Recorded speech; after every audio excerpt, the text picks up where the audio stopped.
Subscribe now and press the bell icon. Never miss an update.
बघा तर इंग्लिशमध्ये गेल्या इयरला 96चा पहिला आलेला आहे. SR अकॅडमीचे संचालक राठोड सरांकडून जाणून घेऊया की नेमके या ट्युशनचे वैशिष्ट्ये काय आहेत, काय काय केले त्यांनी ट्युशनसाठी, पुढे आणण्यासाठी ट्युशनला कोणत्या कोणत्या टेस्ट या ठिकाणी घेतल्या जातात. सर स्टार्टिंगला इंग्लिशमध्ये ग्रामर महत्त्वाचा असतो. तर प्रत्येक विद्यार्थ्याची एक्स्ट्रा 1 तासाची ग्रामर बॅच घेतली जाते आणि सिलेबसची वेगळी बॅच घेतली जाते.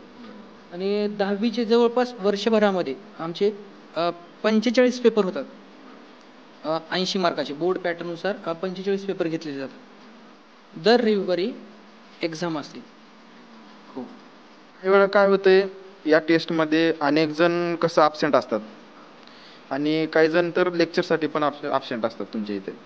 मग त्यांना तुम्ही कसं प्रोव्हाइड करू शकता, तुमची जे टीचिंग आहे, तुमचा जो सिलेबस आहे तो त्यांना कसं प्रोव्हाइड करू शकता. ज्या दिवशी क्लासला सुट्टी असेल त्या दिवशी जे विद्यार्थी त्या आठवड्यामध्ये ॲबसेंट होते त्या विद्यार्थ्यांना त्या दिवशी 2 तास बोलून घेतलं जातं आणि जो राहिलेला सिलेबस आहे तो कवर केला जातो त्या पद्धतीने. आणि ज्या टेस्ट म्हणता तुम्ही अनुपस्थितीमध्ये नंतर त्या विद्यार्थ्यांना दुसऱ्या बॅचमध्ये एक्स्ट्रा वेळपासून इथंच घेतलं जातं. गेल्या वर्षी जे टॉपर आहेत आपल्या ट्युशनमध्ये सर त्यांची नावं आणि ती कोण आहेत आपले. गेल्या वर्षी म्हणता फर्स्ट आलेला 96 मार्काचा बोर्डाच्या परीक्षेमध्ये 2020 शैक्षणिक वर्षामध्ये 96 मार्काचा आमचा पहिला आलेला आहे. 96 मार्क हे स्नेहा शिंदेला.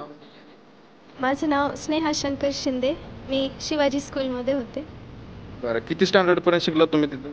मी 10th पर्यंत तिथेच होते. 10th पर्यंत. आणि तुम्ही इथं जेव्हा ट्युशनला आलात तेव्हा किती स्टँडर्डपासून इंग्लिश इथं शिकत आलात या ट्युशनमध्ये, किती स्टँडर्ड. मी 9th पासून या क्लासला. 9th पासून. अच्छा, ठीक आहे. तर तुमचं स्कोर आहे झालेला 96 96 इन इंग्लिश.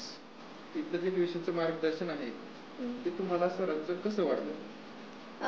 बेसिकली माझं अगोदर ती म्हणजे ग्रामर माझं खूप कच्चं होतं. पण मग नंतर आमची भेट झाली ती दुसऱ्या क्लासवरती झाली होती. तिथं म्हणजे सर आले होते जस्ट डेमो क्लास घेण्यासाठी. मग तेव्हा सरांनी एक ग्रामरचं लेक्चर घेतलं होतं. ते आर्टिकल्सवरती होतं. मग तेव्हा आम्हाला वाटलं की म्हणजे ग्रामर आमचं खरं तर कच्चं होतं. त्यामुळे आम्हाला ग्रामरच आणि मेन इंग्लिशमध्ये तर ग्रामरच आपलं पक्कं बरोबर बरोबर. तर त्यासाठी मग आम्ही क्लास जॉईन केला आणि जॉईन केल्यानंतर मग सरांचं जे ग्रामर आहे ते खूप इफेक्टिव्ह आहे पहिली गोष्ट. आणि जोपर्यंत म्हणजे प्रत्येक मुलाला समजत नाही तोपर्यंत सर म्हणजे तो जो टॉपिक आहे ते परत परत शिकवतात. ते समोर घेऊन जात नाहीत तसंच. मग त्यामुळे आम्हाला पूर्ण ग्रामरचे टॉपिक हे क्लिअर झाले होते. आणि मेन थिंग जी माझ्या एक्झाम्ससाठी मला खूप महत्त्वाची ठरली ती म्हणजे आमचे जे एक्झाम्स होत्या म्हणजे सराव खूप घेतला सरांनी. 45 पेपर्स झाले आमचे 10वीमध्ये सराव पेपर. मग त्यामुळे रायटिंग स्किल्ससाठी आपल्याला मेन असते ती प्रॅक्टिसच असते. मग प्रॅक्टिस आणि मेन म्हणजे रायटिंग स्किलमध्ये कधीच कोणाला म्हणजे आउट ऑफ मार्क मिळत नसतात. अर्धा मार्क किंवा मग 1 मार्क असे कट होत असतात. पण मला सरांच्या प्रॅक्टिसमुळे आता लिटरली 45 पेपर्स झाले होते. त्यामुळे मग आमचा सराव इतका झाला होता की रायटिंग स्किलला आम्हाला कमीत म्हणजे एकदम अर्धा तास आधी आमचा पेपर होऊन जायचा इतकी आमचा सराव झाला होता. मग त्यामुळे मला रायटिंग स्किलमध्ये सरावचा फायदा झाला आणि सरांचे जे ग्रामर क्लास लेक्चर्स होते त्याचा ग्रामरसाठी झाला आणि अशा प्रकारे मला ओव्हरऑल 96 मार्क. तर पहिल्यांदा कसं आहे, पहिल्यांदा माझा बेस क्लास शिकवत असताना विद्यार्थी इथं ॲडमिशन घेत असताना तर प्रत्येक विद्यार्थ्याचा ग्रामर हा खूप म्हणजे वीक असतो. प्रत्येक विद्यार्थ्याला ग्रामरबद्दल माहिती नसेल तर त्याचा पूर्णपणे बेस स्टार्टिंगला 10वीचा राहू द्या किंवा 5वीचा विद्यार्थी राहू द्या तर त्याचा बेस पूर्ण करून घेतला जातो इथे. आणि ग्रामरचे जवळपास आम्ही एक 100 टॉपिक शिकवले इथे टीचिंग करतो विद्यार्थ्यांना. तसेच घटकावरती म्हणा चॅप्टरवरती म्हणा त्यांना प्रिंटेड नोट्स देणे, त्याच्यावर परीक्षा घेणे. पेपर घेतल्यानंतर आमच्या क्लासमध्ये जे प्रश्नपत्रिका असते त्याची ॲन्सर शीटसुद्धा आम्ही विद्यार्थ्यांना देतो जेणेकरून त्या विद्यार्थ्यांना कोणत्या प्रश्नाबद्दल काय लिहायचं कसं लिहायचं हे सगळं विद्यार्थ्यांना माहिती व्हावं. तसेच 10वीसाठी स्पेशल कोर्स असा आहे की प्रत्येक विद्यार्थ्यांकडं वैयक्तिक लक्ष देणे आणि त्यांना दर रविवारी जे घटक विद्यार्थ्यांना शिकवलेले असूनसुद्धा समजले नाहीत त्या घटकाबद्दल त्यांना रिव्हिजन घेणे. तसेच 10वीमध्ये रायटिंग स्किल हा खूप महत्त्वाचा भाग आहे. रायटिंग स्किल हा प्रत्येक क्वेश्चन 5-5 मार्काचा असतो. तर विद्यार्थ्यांना स्वतःमध्ये आत्मविश्वास निर्माण करण्यासाठी पुन्हा पुन्हा रायटिंग स्किलवर दर रविवारी त्यांचंसुद्धा रिव्हिजन घेतलं जातं जेणेकरून विद्यार्थ्यांना स्कोरिंग करण्यामध्ये खूप फायदेशीर रायटिंग स्किल हा खूप फायदेशीर हा घटक ठरतो. तसेच बोर्ड पॅटर्ननुसार 80 मार्काच्या आमच्या क्लासमध्ये जवळपास 45 टेस्ट आम्ही घेतो. तसेच प्रत्येक चॅप्टरवर प्रत्येक घटकावर प्रत्येक युनिटवर त्यांची आम्ही एक्झाम घेतो.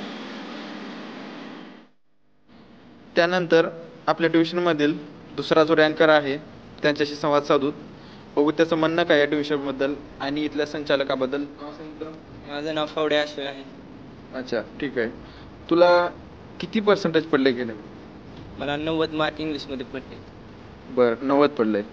तू जेव्हा इथं ट्युशनला ॲडमिशन घेतला नव्हतास तेव्हा तुझं काही असं अपेक्षित होतं का मी एवढे पर्सेंटेज घेऊ शकतो असं काही म्हणून?